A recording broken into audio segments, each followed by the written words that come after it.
أقوى مقشر طبيعي للجسم والوجه يرطب ويبيض البشرة، والنتيجة تاعو تبان من أول استعمال. مكوناته طبيعية موجودة في كل البيوت. مساء الخير البنات، إن شاء الله تكونوا كامل بخير. اليوم جيتكم بهذا المقشر الطبيعي صنع منزلي، راح يعطيك نتائج رائعة جدا في تقشير الجسم والوجه وكامل البشرة.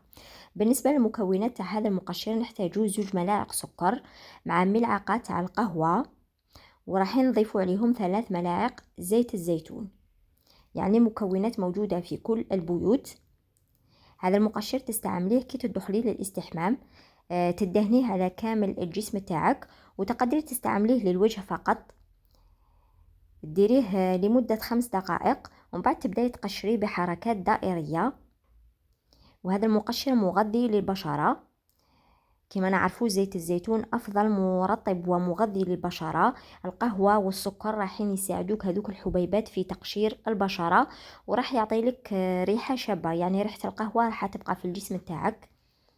يعني هذا المقشر كانوا يستعملوه من قديم الزمان، يعني قبل ما يخرجوا كامل هذو المستحضرات كانوا يستعملوا هذا الخليط لتقشير الجسم. إذا تحطيه على الجسم تاعك كي تدخلي الاستحمام، ولا تستعمليه على الوجه فقط، تخليه لمدة 5 دقائق ومن بعد تولي ديري حركات دائرية باش تقشري هذاك الوجه ولا هذاك الجسم تاعك. يعني هذه الحبيبات تاع السكر والقهوة راح يخرجوا كامل الأوساخ المتراكمة تحت الجلد، وراح يعطي لك نتيجة رائعة، تبييض ولمعان. وزيت الزيتون راح يغذي لك البشرة تاعك.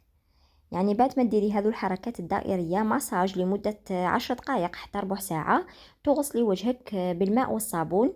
الجسم تاعك أيضا تغسليه بالماء والصابون، وراح تلاحظي رطوبة، راح تلاحظي بأنه الأوساخ هذه كامل خرجت. وهذا المقشر نستعملوه مرتين في الأسبوع، راح يعطينا تبييض، نظافة ولمعان. وتقدروا تخدموا كمية كبيرة وتحتفظوا بها في علبة زجاجية محكمة الغلق. وهذه هي وصفتنا تاع اليوم.